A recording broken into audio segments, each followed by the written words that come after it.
Like, it got to the point where, like I still definitely have disordered, like, thinking and stuff. I definitely still have the eating disorder and stuff, but, like, it got to the point where I would purposely, like want to get, like, jaw surgery so they could wire my mouth shut, so I didn't have the option to eat. I wanted to have, because, like, you always hear online, if you have your jaw wire shut, you have to have a liquid diet and you drop weight like that, like, you could lose 2 stone. And in my head I was like, oh well, if what does that mean, getting your jaw wired shut? because, like, you can't move your jaw, so they have to wire it shut, because it's mending the bones and, like, healing, so they wire your mouth shut. So you can't eat. So you can't eat, so you have to have a liquid diet.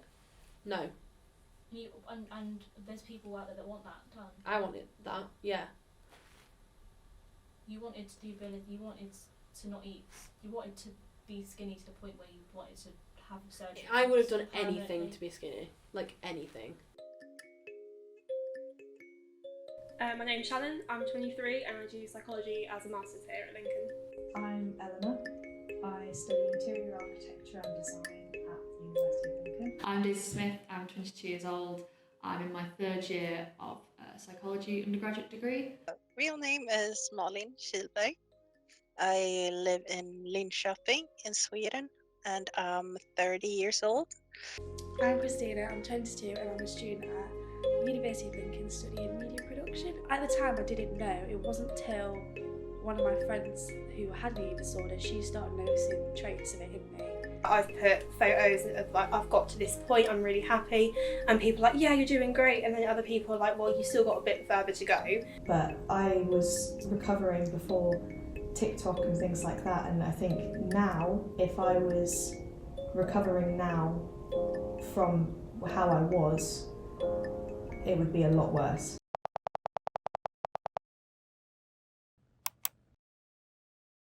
Hi, my name is Holly, I'm 21 and I'm a student at the University of Lincoln. I work at the BBC and I station manage my radio station here, which is called Brayford, which is a student radio station, and I got the job of managing it this year, which is cool.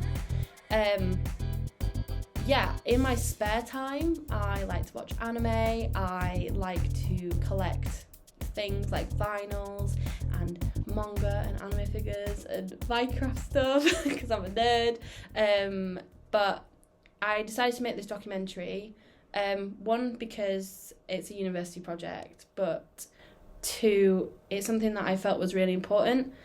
So my friend Sasha, who is, like, behind the camera right now in this introduction, we decided to make this because we do feel like there is a bit of a gap in social media and just media discourse of a documentary that kind of features a different type of body ideal when it comes to eating disorders, and also kind of featuring on maybe some of the eating disorders which are not as well known. So we wanted to make this to kind of put a different light and a different lens on eating disorders than what we've seen before. And I just think, in terms of educating people who might not know, 1, how to deal with an eating disorder, and 2, kind of just not know anything about them at all, that this will hopefully provide a bit of an insight into eating disorders.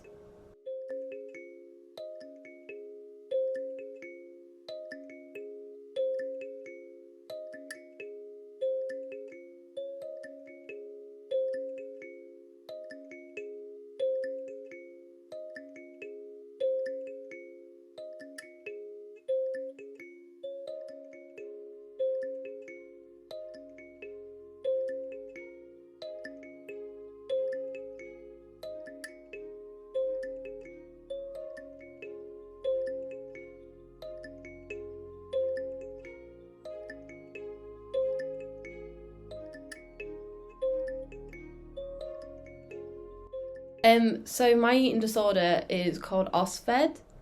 OSFED, you might also know OSFED as EDNOS. That's what I was originally diagnosed with. It's EDNOS, but it's now formally known as OSFED. OSFED is otherwise specified feeding or eating disorder. So this is kind of an eating disorder. It falls under that bracket where you kind of don't match all the attributes to fit into one specific type of eating disorder. You've kind of got attributes that fit into 2 or more. So for me, I flip between anorexia and binge eating disorder. Yeah, it's an interesting one. Because I think it's presented much more challenges than I thought it would have when I first originally got diagnosed. And I definitely didn't know that's what I was diagnosed with. Like, I didn't understand it when they first, like, kind of gave me the paper which told me what I had. And I was like, what? Eating disorder not otherwise specified? And I did feel really invalidated because I was like, oh, it's like an eating disorder, but it's not specified. Jeez. But now I understand it's a very valid eating disorder. Now I have kind of experienced it and met other people with it. I understand that it's actually a lot more common than I think people understand. So, yeah. In terms of when it first started, it started in year 8. And I can kind of pinpoint the exact moment. I do think that as a young child, I did always feel a little bit more self-conscious because I hit puberty in year 6, which compared to many people in my year at that point, I was definitely one of the first, which I think automatically kind of makes you more susceptible to feeling different.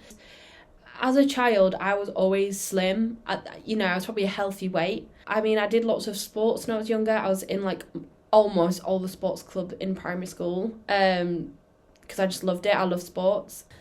My body was changing in a way that was massively different to all my other friends. I started developing womanly assets, if you want to call them that, but I developed breasts and hips and a bit of a bum, which is completely normal. That's the whole thing of puberty. It's completely normal. Like, that is just what is supposed to happen. But I think I lost perspective when I didn't see everyone else going through that. I kind of thought, oh, I'm gaining weight, when I didn't realise that is just naturally what everyone would go through, but a bit later. But it wasn't until, and I can pinpoint this, when it was year 8 and we're on first break and we were playing Tig and I got caught by a guy and he was like, kind of, when people make comments, I don't think he really thought about what he was saying, but I also know that as a child, fat was a very derogatory term. Everyone used it as a way to kind of hurt someone.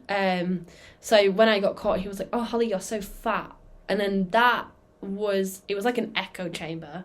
As soon as those words came out of his mouth and into my ears, it just won't leave. It hasn't left. It's still rooted deep within my core, and I don't think it'll ever leave. They were the first really hurtful words I experienced. I had friends who would always be like, I'd be the fat friend of the group, and I got bullied a lot as being one of the bigger kids in the classroom. And in your personal opinion, would you say you were at the time, or would you just say it was typical kids just making a comment because they could? I think that in my head, I was the fat kid. I always saw myself as the fat kid. Looking back on photos, I don't really recognise myself as being smaller than what I thought I was, because it's ingrained in my head that I was a big child. And it's still something that I'm trying to get my head around, that I wasn't actually fat. I was just a tall and plump child.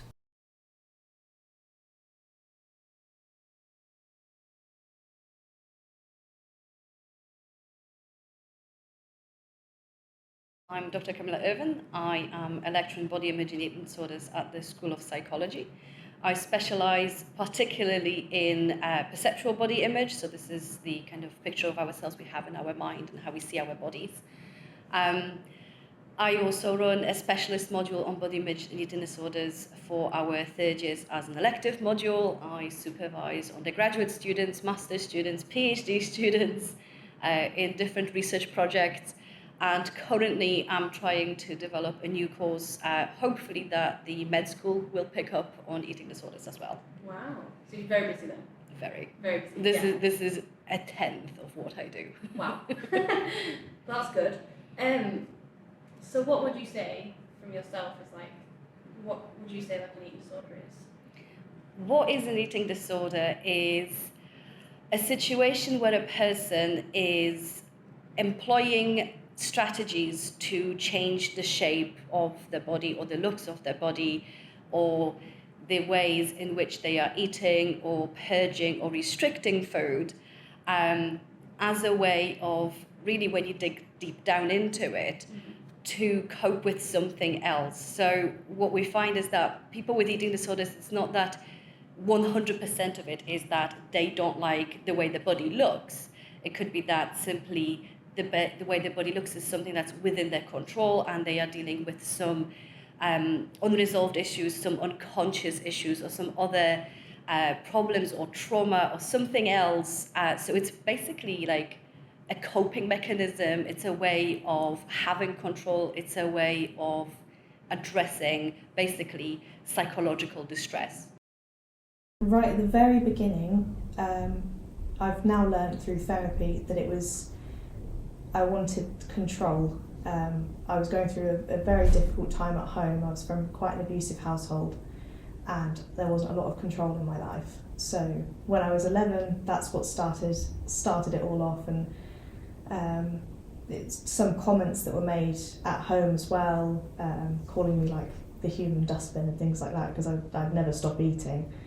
Then I thought that everybody was staring at me when I was eating, which made me then throw my lunch away, or I'd buy lunch because my mum started monitoring what I was buying. I'd buy lunch and throw it in the bin straight away. And then later on, I got gradually better, and then I went downhill very fast, because when I was 16, I was already raped, and the thought of putting food in my mouth, or the feeling of putting food in my mouth, triggered it all again. And so I stopped eating, and then became obsessed with calories, and then became obsessed with my weight. And it was a downhill spiral, all from that control again. And I think the body obsession started in year 9 particularly, because it went from year 8 being called fat and having that used as a derogatory term against the assets that I had got through puberty, to in year 9, boys made comments on how they liked the way my body looked, and obviously that fed my ego. And I think at that point I was like, oh my god, I can't gain weight, I can't lose these womanly assets. And I remember a guy who I got on well with in secondary school, he basically watched one of my YouTube videos, and that because I used to upload YouTube when I was from age 11, so about 14 this point. He commented on my boobs, and he told one of my best mates who I was walking to school with, and was like, oh, by the way, so and so said your boobs look great in that video. He just couldn't stop watching them. And then I felt the need to keep the weight off, also because I still had that fat comment kind of like going through my head, and I had this stigma in my head of like, if I'm fat, the boys won't like me anymore. So then I just pretty much went onto the internet, which was the worst step I could have ever have done. I should have just gone to my mum and asked her. My mum would have given me some really, really good advice, because my mum's great at giving advice. But instead, I did what any Gen Z digital native would do, and went onto the internet to find a solution to my worries about gaining weight. And that eventually led me to Tumblr. I would say Tumblr made it 10 times worse, because Tumblr shows you things that you probably wouldn't have found anywhere else on the internet, because at that point Tumblr didn't have many safeguarding places. I feel it didn't take 2 posts for me to be sucked in. I really got overwhelmed at having to look at calories and everything, so my automatic assumption, and what Anna Tumblr had told me, was just get rid of the food. Just get rid of the food. When the food's gone, the calories drop, and that is exactly what I did. I just took all the food away.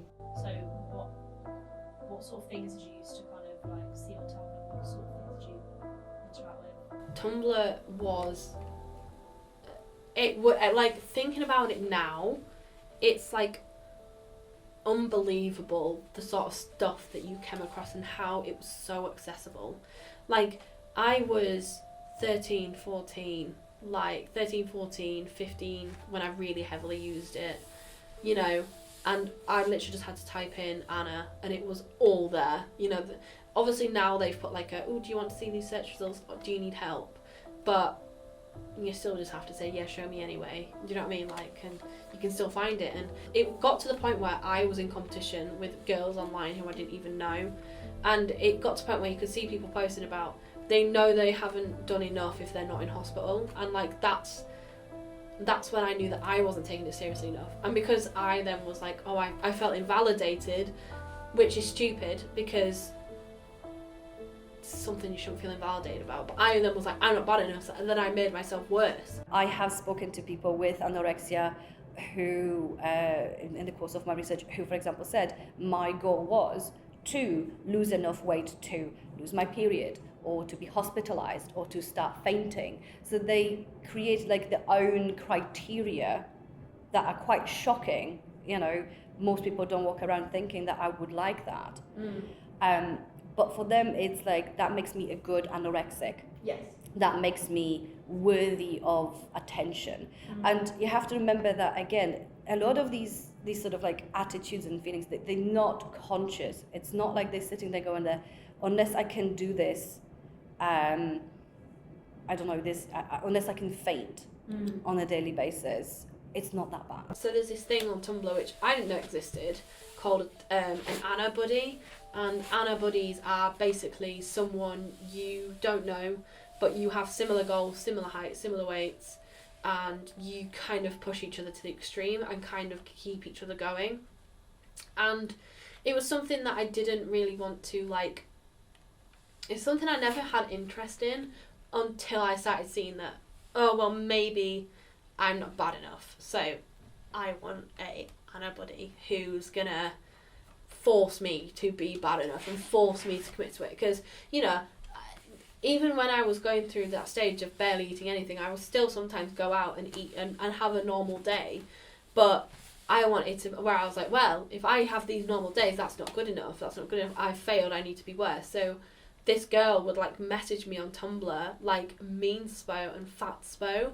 And they're like, basically like mean spo, she would tell me like, you're gonna get so fat if you start like, you didn't have 3 glasses A, and we set rules for each other, like you have to have like a glass of water before you go to have your dinner, so then you'll be more full. You have to leave at least 2 bites on the plate. You can't ever finish a plate, otherwise you're fat. Like, you can't have this amount of sugar on your plate, otherwise. And then it was like that thing of like, we would give each other rules. So it was to the point where it was extreme, where it was basically like just veg.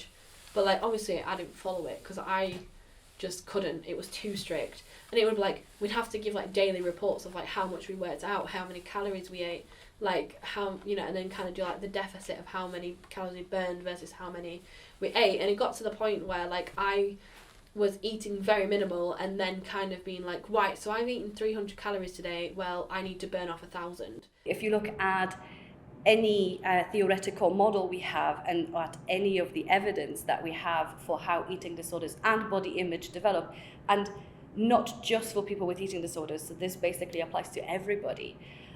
Media and social media being part of it is one of the influences that do shape body image and eating disorders. We sent out a form to gather anonymous opinions on social media and eating disorders. 85% of our respondents didn't believe that social media is a reliable source when it comes to viewing an accurate representation of bodies. Instagram and TikTok came to the top of the list, to our respondents believing that they are the social platforms that have the biggest impact on eating disorders. I guess it's so hard because fashion and media go through so many different phases. And when I was a lot younger, it was always very thin, and then I've enjoyed seeing the kind of bigger thighs and, you know, bigger boobs kind of become into fashion. But then you've also got the fact that it has to be a certain way. So now you see it's like, great, yeah, bigger bodies, but you have to have a very thin waist. It has to be very flat, and you have to go in and out of the right side. So kind of seeing that a lot, that even though it's a shift kind of, you could say more positively, it's still very like a controlled image. So just like seeing that on Instagram or in TV shows, it can be hard. The fact that we've made social media such a massive component of our day-to-day lives, where, you know, it's not just for socializing. It does have this potential to disseminate the information differently than the other media side, especially because it's so much more fast-paced. Yeah. It's current and ongoing and constant, whereas, you know, a magazine would be released like, you know, once a month, once a week, once a couple of weeks. So the fact that it's constant, never-ending, online, 24/7, it has basically far wider reach. Yeah. And that's why I think the impact is different. And additionally, the difference with social media is that back in the day, the traditional media would have people like, you know, actors and models and celebrities and whatnot, whereas in social media, you see people who you identify with on the peer level. Yeah. So that's when you have people like influencers or even people who are celebrities, but when they're endorsing, they are trying to connect with you on the personal level, and, you know, kind of like, I also use this whatever detox tea or whatever. Yeah. I use this meal plan. I'm following this diet, and people find that aspirational, but in a different way than if it's said by a person who is perhaps not seen as a celebrity just yet until they get enough endorsements from companies and they become an influencer. Would you say then that the online perception of cosplayers and their personalities and the community in general, is that true? I know you said it might not be as glamorous and welcoming behind the scenes, but would you say that with photos and videos they could be being misled as well? Yeah, a lot of them edit the photos to be more unblemished skin, a little bit slimmer, just small changes here and there. Mm. Some have shown how the photos look before they edit them, because they also are transparent with that they have to edit them to be what people expect and what sells. Like, people like my personality online, and the one thing that people come and talk to me about on Twitch is like, oh my god, you're like so funny, and like you're so great, and I'm like, thanks, like feeding my ego. And then it's like that thing of like, it's so, like, people online get torn down. If you don't look the way they expected you to look, then Their opinion will change. Automatically their opinion will change. It's just like, Because you don't show your face when you stream, do you? I did, You did and used then to. I took it back. So I originally did Twitch streaming faceless. Then I was like, I kind of like the idea of doing a face reveal because I knew that it'd mean people get to know me a bit more, and I was like, well, and I was like, I didn't like the fact that I had to hide everything all the time, and I couldn't post on social media because, you know, like doing like funny TikToks because no one knew what I looked like. So then I was like, well, let's just do a face reveal. Did the face reveal, and then found that my content immediately shifted from being Twitch content, playing games, being funny, basically just being like a personality, to losing all of that because I was too busy focused on the way I was looking in the camera. Like, I'm definitely a much more exaggerated person online, but I feel like you have to be, especially in Twitch streaming, especially if you're faceless. And then I feel like as soon as I lost like all like privacy in terms of face, I was like, oh well, now I need to act a certain way. I need to look a certain way, because like I remember doing a face reveal and it took me forever to film that TikTok of doing the face reveal, and then everyone was like, you're so pretty, oh my god, like you look great. And then I knew at that point I'd set an expectation of always looking pretty, always looking that way. So then I was like, and then suddenly the burden of it just fell on me, and I was like, right, well, I took it back, and I was like, I just don't feel comfortable streaming, and I just feel like my content's gone downhill since I've done a face reveal, so I'm going to take it back. I've had to like kind of put more barriers between, because I've always been one of those people who doesn't like when creators are really disconnected from their like followers, so I like knew that I wanted to try and keep the communication as open as possible, but then because of that I just put all the barriers up. But obviously you used to do YouTube a lot. Are you still doing YouTube? If you ask me to count how many YouTube videos I've recorded with myself in it since I was 14, so that's 7 years now, it could be hundreds of videos that I have made and just deleted because I didn't like the way I looked in it. So like literally, like it got to the point where I just started uploading black videos, just a black screen, just to kind of, because like uploading on YouTube since I was 10 or 11, and then kind of stopping them frequently when I was 12, to kind of then dull that down purely because I didn't want to be in the video myself, like in my face. It was the only solution I found to kind of feed that creative side that wouldn't shut up. So I was like, well, we just won't put our face in it then. That makes life easier. People are focusing on not the way I look like, they're focusing on what they can hear. So. And that was basically because someone made a comment about how you looked. Yeah, in year 8. Radio is something that I've done. I mean, I've always liked the radio. Like, music has been such a massive part of my life since I was, like, young. So it's not surprising that I've ended up in radio. Radio is a really safe place for me, and I feel like it's something that I personally have always gone towards because of the lack of the face reveal. The lack of actual, like, face content. Because, like, even now, like, I am so conscious of, like, the way I'm sat in case it comes off. And I don't know, I just don't like the way I look, because I know that once this footage is filmed, I can't go back, I have to put it in.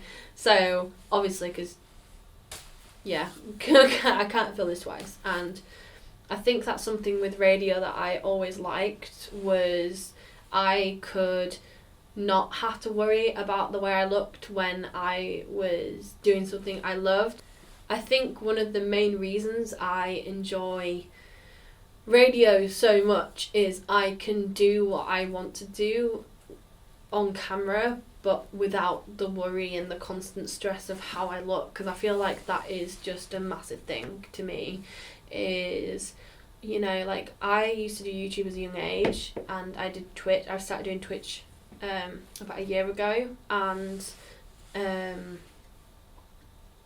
one thing that stops me uploading content is the way I look.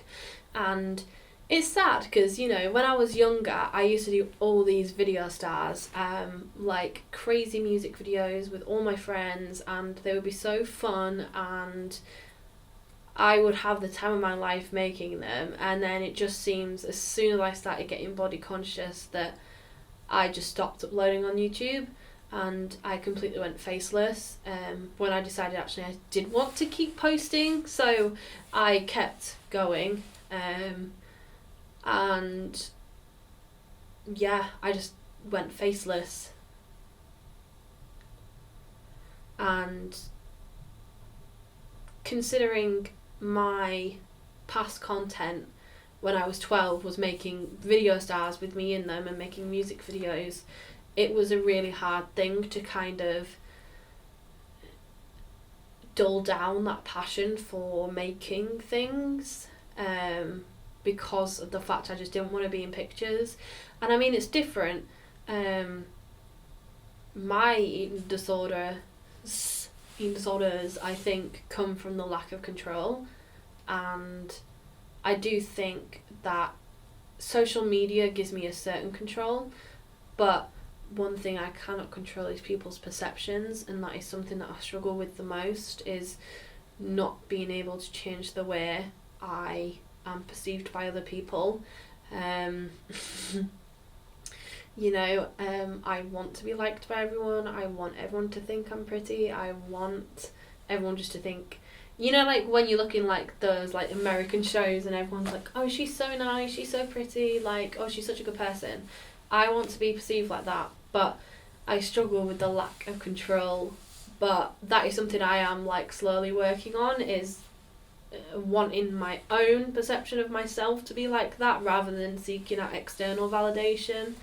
Because I would definitely say that it has sucked all the joy out of the past decade.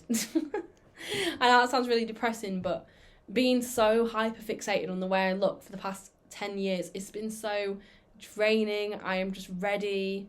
It's weird because I'm so ready to just come into that self-acceptance stage, and kind of, like, I came out of a really messy breakup, and, like, I was like, oh, we're going to be all about self-acceptance, self-love, self-worth, like, all that stuff. And I did. I really have progressed in terms of loving who I am. Don't say I'm quite there yet, but I'm working towards it, which is better than nothing. But I would definitely say that it has made the past 10 years of my life so much worse than they should have been, because I could never really just authentically enjoy a moment, because I was too busy thinking, oh, what are they thinking of me? Do I look nice? Am I dressed nice? Is this angle right? Does my chin look like this? Do my cheekbones pop out? Like, does my posture look good? Like, everything was always just analysing other people's perceptions of who I was, rather than actually being physically present in the moment, which is just shit. if I'm going to put it that way, it's just shit. Like, I wish I have such a big grief for my childhood now, because I'm kind of like, I ruined it for myself by being too fixated on the way I look. Like, I wish I'd just dealt with it. Finally, would you kind of give some advice to those who perhaps are watching, who want to go into recovery, who are in recovery, who are kind of a bit hesitant, scared, or kind of on the verge of giving up? Recovery is scary. It is hard. It's taken me 4+ years to reach a point where I can say that I'm more or less in recovery. I wouldn't consider myself to be fully recovered. Yeah, I've still got a way to go. But it is a scary thing, especially if you do it alone. I know that I've had a lot of people who haven't fully understood where my eating disorder comes from, because from binge eating disorder to anorexia, they're two complete opposite ends of the spectrum. People don't tend to understand it, and they don't want to understand it either, because it's not something that concerns them. So it is scary, but it is worth it, because I feel like I'm actually happy with myself for the first time in my life, and being 23 and only just happy with myself. It is a huge achievement to now be at that point. But it's scary, it does take time, but there are people who are there to support you and listen to you.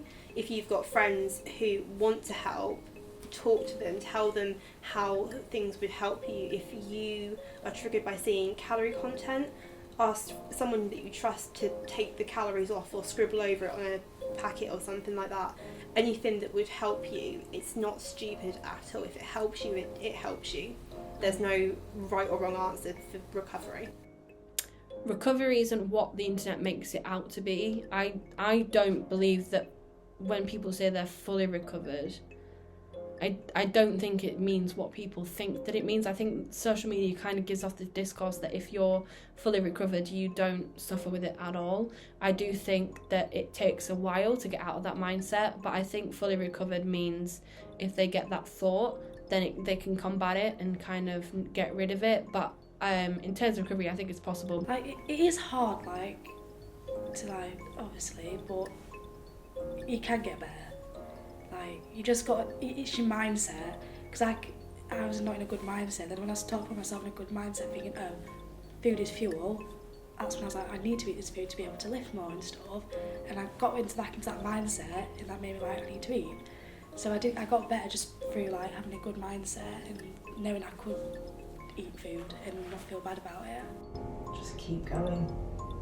Don't let the thoughts that will surround you take control. You just keep reminding yourself that you are in control. This is your body, and your disorder doesn't define you. You define you. You get to choose who you want to be and what you want to do, not the little voices in your head at the back, at the back of your mind telling you shouldn't eat that because that's more than 400 calories. Just if it's yummy, eat it.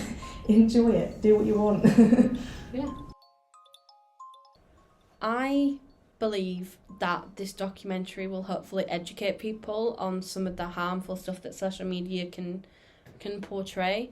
But I do think that, or hope that it will give people a reason to fight against certain things of social media trying to kind of be selfish in a way and kind of not try and censor things. I just hope that people will actively realise and actively help if they think someone's being sucked into this algorithm or this specific website. I do think that social media needs to change, because with the current state that it's in, people just aren't, it's making everyone's lives a lot worse, and it just seems to be getting worse.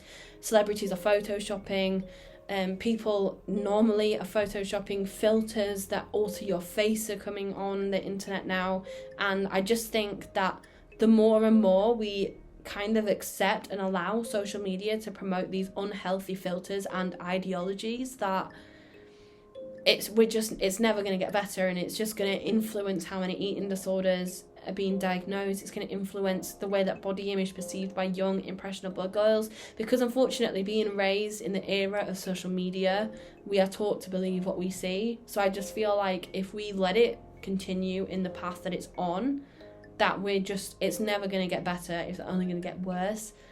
Do I know the solution to make it better? No, but I do think awareness and education could be the difference between realising that social what you see isn't 100% always all the time guaranteed going to be real. It might be fake, could be doctored, kind of edited. So I just think that social media does need to change, but I think until people are educated on like the actual harm that it's having on individuals, that it's never going to happen. So I hope this documentary has kind of made you think a little bit and made you kind of almost inspired to help make a change as to how social media deals with, you know, eating disorder and other mental illnesses, just mental illness in general, like stuff that's going to be harmful and that could possibly harm or influence specific thoughts that can almost make someone even worse than they are. So I want to like put a thanks out to everyone who's watched, and hopefully when you walk out today or you click off this screen, you've learnt something that is going to help you make a change.